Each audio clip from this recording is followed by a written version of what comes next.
déjà, ça en dit beaucoup de la gauche, encore une fois, pleine de bonnes valeurs et pleine de morale. Évidemment, quand on entend des propos comme ça venant de la part de Ehud Barak. L'affaire Epstein continue de hanter l'actualité internationale. Derrière un réseau de crimes sexuels gravissimes, beaucoup voient l'ombre d'un système mêlant argent, pouvoir, services de renseignement et impunité des élites. Pour démêler le réel du fantasme, décrypter les faits établis et comprendre pourquoi cette affaire ne se referme jamais vraiment, nous recevons aujourd'hui Sébastien Boussois, docteur en sciences politiques et auteur d'une tribune dans Valeurs Actuelles intitulée « Affaire Epstein, le clou dans le cercueil de la bonne morale occidentale ». Alors Sébastien Boussois, bonjour. Merci d'avoir répondu à notre invitation. Alors, avant toute chose, je voudrais, si possible, que vous rappeliez un petit peu donc, les faits de ce qu'on appelle l'affaire Epstein pour nos auditeurs, ce qui est aujourd'hui établi juridiciairement et ce qui révèle encore des zones d'ombre. Et puis surtout, pourquoi ces 3 millions de documents ont-ils été publiés par la justice américaine ? Écoutez, merci beaucoup de votre invitation. Il faudrait une émission probablement de 3 heures pour essayer d'arriver à comprendre les tenants et les aboutissants de cette affaire. On est face à probablement une des affaires médiatico-politico-judiciaires les plus importantes qui soient. Et dans le même temps, on en parle beaucoup et on n'en sait en réalité pas grand-chose. On voit bien qu'il y a eu la libération d'un certain nombre de documents depuis un certain temps, pas uniquement les 3 millions, il y en a eu d'autres précédemment. On voit que des noms sont sortis du chapeau depuis plusieurs années et on comprend petit à petit qu'en fait, ce fameux Jeffrey Epstein ou Epstein, tel qu'il aimait à se faire appeler, avait créé une toile, on peut dire mondiale, un réseau de connexions et de personnes d'influence probablement comme personne n'est parvenu à le faire ces dernières décennies. Alors il y a beaucoup de sujets, beaucoup de thèmes qui traversent évidemment cette affaire. Il y a la question première qui a été celle qui l'a condamné d'un point de vue judiciaire. D'ailleurs, il n'aura été condamné avant sa mort en 2019 que sur ces éléments-là. C'est après le dépôt de plainte en 2005 de certaines jeunes filles mineures d'avoir mis en place quelque part un réseau de proxénétisme avec des jeunes filles mineures. C'est le point de départ de cette histoire. Beaucoup, évidemment, voyaient en Jeffrey Epstein à la fois un financier, à la fois un homme intéressé par l'art, un homme qui aimait les réseaux d'influence, mais en réalité, le tout début de l'histoire, elle a été la découverte dans l'ombre, je dirais, de la personnalité publique, d'un véritable prédateur sexuel qui non seulement, pardonnez-moi l'expression, consommait des jeunes personnes mineures, mais qui de toute évidence, et c'est bien là le nœud du problème pour l'instant, en plus du reste, en faisait bénéficier un certain nombre de personnalités qui pourraient être confondues à un moment ou à un autre. Alors quand vous posez cette question de se dérouler de ce qu'on sait, il a été condamné pour ces éléments-là en 2008.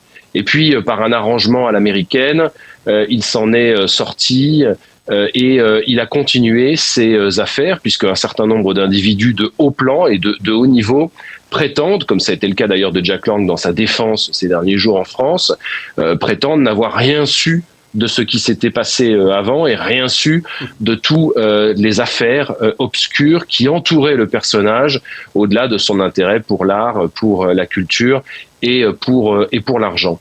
Il a été en réalité arrêté en 2019. Il revenait de Paris, justement de son fameux appartement au 22 de l'avenue Foch, à 2 pas de l'Arc de Triomphe et des Champs-Élysées. Il a été arrêté aux États-Unis, accusé à nouveau des mêmes affaires. Et là, il s'est retrouvé en prison où il a été retrouvé, assassiné en 2019, avec beaucoup de zones d'ombre également autour de sa mort, puisqu'un certain nombre de journalistes ont déjà mené plusieurs enquêtes sur le fait qu'il était seul, qu'il n'y avait strictement aucune possibilité dans l'absolu de se pendre. Or, on l'a retrouvé pendu, il n'avait absolument pas de drap en tissu, vous savez, on met des draps en papier justement pour éviter ce genre de situation. Et donc les mystères qui hante aujourd'hui le cadavre de Jeffrey Epstein semble toucher en réalité la terre entière et bien plus de personnes que ce que certains prétendaient en réalité avoir fait avec lui ou pas, ou en tout cas prétendaient le connaître ou ne pas le connaître. Alors justement, comme vous le dites, cette affaire ne touche plus seulement un homme ou un réseau criminel. Elle semble désormais perturber directement les classes politiques mondiales. Vous avez parlé de Jack Lang, le président de l'Institut du monde arabe qui est contraint de démissionner, mais il y a également Keir Starmer, le Premier ministre anglais, qui a mal vérifié un de ses ambassadeurs et qui pourrait être lui aussi contraint à la démission. Est-ce qu'on assiste à une fragilisation durable des élites politiques occidentales, selon vous ? Ce que j'essaie de développer dans la tribune, c'est toujours cette histoire de double standard des Occidentaux, où les Européens, les Occidentaux passent leur temps à faire la leçon à la terre entière, à donner des leçons de morale sur le fonctionnement de certains régimes ou de certains pays. Et on découvre avec l'affaire Epstein que finalement, on a presque le sentiment que tout le monde pourrait être corruptible en échange de chair ou d'avantages en nature ou financiers. Ce qui interroge évidemment, c'est quelque part de se demander qui ne connaissait pas Jeffrey Epstein.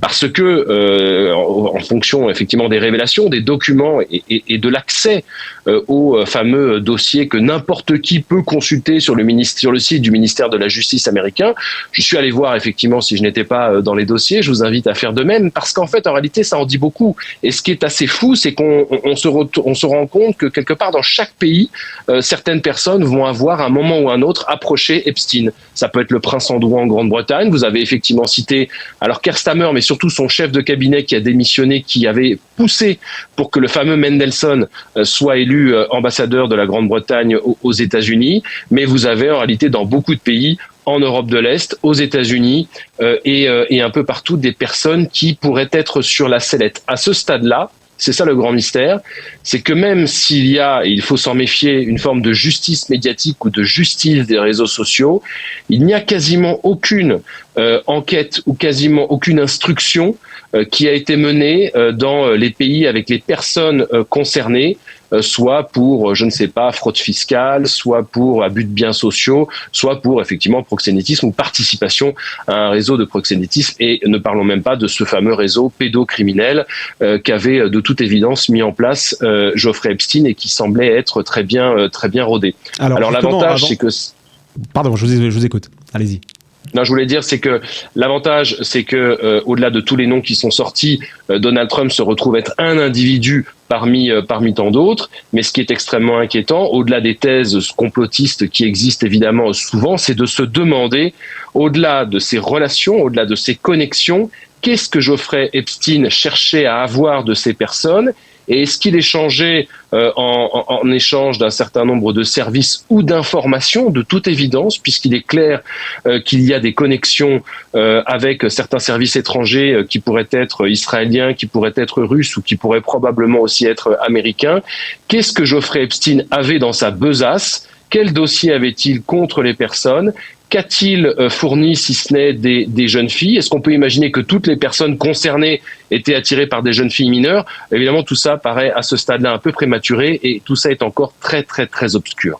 Alors justement, avant qu'on revienne sur le mystère de ces absences de poursuites judiciaires, bien que le parquet ait ouvert une enquête, je crois, sur Jack Lang, je voudrais revenir sur un personnage qu'on n'a pas encore cité et revenir sur un des échanges entre donc Jeffrey Epstein et l'ancien Premier ministre israélien Ehud Barak, qui, on le rappelle, ne fait pas l'objet de poursuite.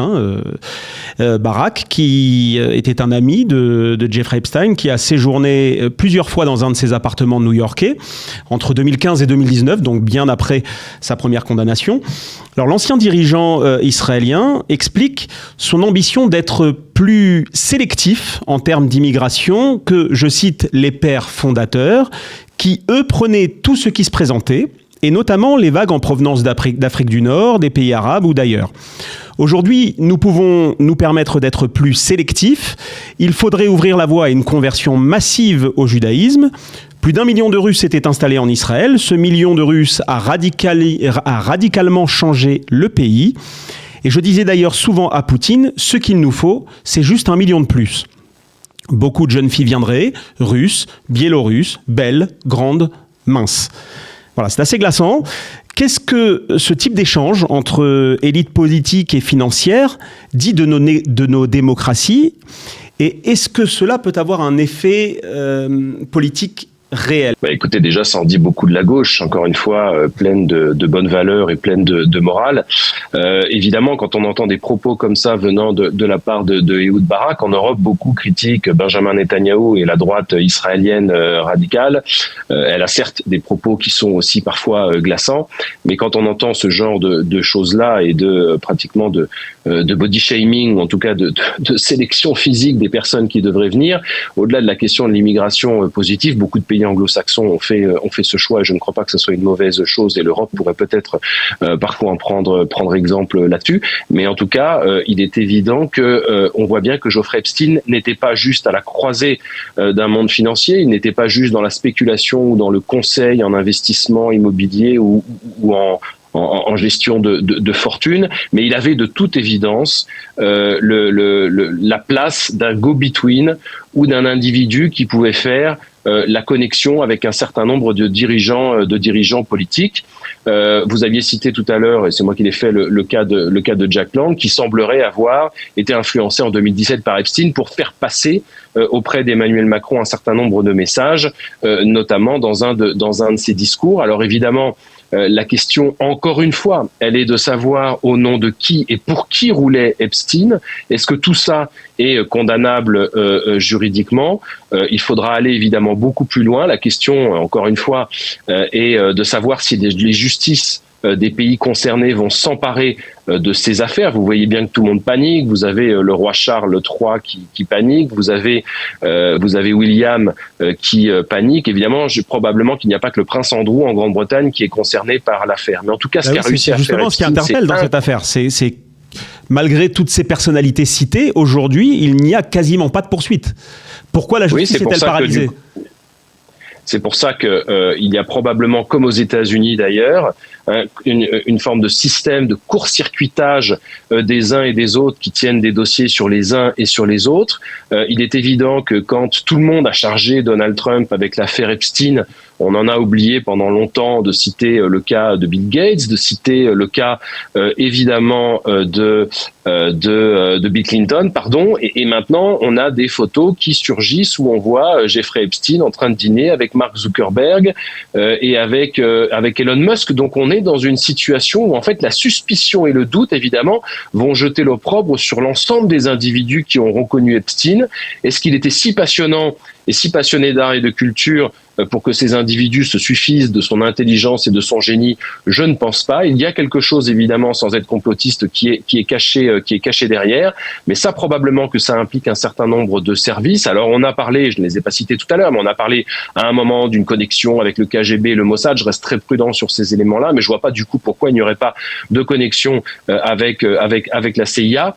On est dans une situation où cet individu 6 ans après sa mort, est en train de mettre en péril un certain nombre d'hommes politiques, mais également nos systèmes, parce que probablement pour le commun des mortels, toutes ces personnes doivent se dire que finalement tous ces puissants, tout ce monde des intouchables est en train de se protéger, et que s'il n'y a pas une seule action judiciaire à ce stade-là, vous aviez cité encore une fois celle de Jack Lang, mais le parquet national financier s'est réveillé il y a seulement 3 jours, avec sa fille d'ailleurs, et donc du coup on est dans une situation où la déconnexion, particulier dans les pays occidentaux qui font encore la morale, la déconnexion claire qu'il y a entre le peuple qui a ce sentiment d'être manipulé par les élites politiques et ces fameuses élites qui probablement se tiennent très serrées, ou se sont tenues en tout cas très serrées, à gauche comme à droite, côté démocrate comme côté républicain, de gauche et de droite de chacun des pays qui sembleraient être concernés. Je rappelle quand même que Keir Starmer, c'est quand même la gauche, et Ehud Barak, c'est quand même la gauche. Donc vous voyez bien que les bonnes leçons distillées par cette gauche moraliste et humaniste très souvent volent encore une fois en éclats, et que du coup les individus évidemment et les électeurs ne sauront plus à qui s'en remettre quand on aura, si l'on découvre un jour la réalité et la vérité de l'emprise mondiale que ce réseau Epstein a, et au-delà des avantages en nature des uns et des autres, ce que les uns et les autres ont été véritablement capables de faire. Parce que si l'on prend juste le cas de Mendelssohn en Grande-Bretagne, il semblerait de toute évidence avoir livré des informations et des documents à une puissance étrangère, ce qui évidemment est extrêmement grave dans nos démocraties. Tout à fait. Alors, vous parliez, vous avez évoqué le complotisme. Justement, cette affaire, elle alimente énormément le complotisme. On parle, vous l'avez dit, de relations avec des services secrets. On suppose des crimes sur la base de simples échanges. Certaines fausses rumeurs fleurissent même. Et d'un autre côté, on voit que certaines révélations donnent raison à des théories complotistes et à une élite mondiale qui fomente en secret, se protège mutuellement. Comment on va dépatouiller le vrai du faux ? Qu'est-ce qui aujourd'hui relève des faits établis, de la manipulation ou du fantasme ? Écoutez, je vais être honnête, je n'en sais rien. La réalité, c'est que on est en train de découvrir avec ces 3 millions de documents, plus ceux d'avant, plus les autres qui vont arriver, l'ampleur du phénomène d'un individu qui vivait entre Paris et les États-Unis et qui avait des connexions dans le monde entier. Alors, soit il avait des avatars, soit il avait des hologrammes. Je rappelle quand même que tous les documents qui sont livrés, l'intelligence artificielle n'existait pas, donc on peut pas véritablement considérer que des photos ont été trafiquées. En tout cas, les services américains ont caviardé des documents avec stabilité, enfin en tout cas noirci un certain nombre de noms qui peut-être seront livrés à un moment ou à un autre. Là, on a livré en pâture les noms d'un certain nombre de victimes. Il y a aujourd'hui en France des jeunes filles, je crois hier, une jeune fille qui a porté plainte contre Epstein, ne l'ayant peut-être pas fait et probablement pas fait par crainte jusque maintenant. Vous savez, il y a une histoire en France du refinancement des partis politiques. Il y avait une structure qui avait été mise en place où il y avait dedans des gens de gauche et de droite et qui du coup s'auto-protégeaient. On est évidemment dans une situation à ce stade-là où, si vous regardez les documents notamment de Carl Zero, il explique clairement que il y a à un moment un stade où une théorie est considérée comme du complotisme, mais quelque part aussi certains peuvent être lanceurs d'alerte. Alors évidemment, il y a des tocards, évidemment, il y a des osos qui veulent raconter n'importe quoi ou qui fantasment, mais là, vous voyez bien qu'il y a tous les ingrédients pour le bon roman d'espionnage des années 70. Il y a tous les éléments pour le bon essai géopolitique où vous mêlez la politique, la géopolitique, la diplomatie, le sexe, l'argent. Et vous parliez des rumeurs. Il est évident aussi que un certain nombre ont considéré, et vous voyez bien qu'il y a eu, vous êtes bien placé pour le savoir, il y a eu des attaques faciles, comme il est souvent facile d'avoir des attaques quand on s'en prend à une personne, et que Jeffrey Epstein, il y a eu des attaques antisémites claires et nettes. Donc tout ça, évidemment, malheureusement, risque d'alimenter à nouveau le marigot de tous les gens qui trouvent toujours un moyen de s'en prendre aux Juifs pour X raisons Y ou Z.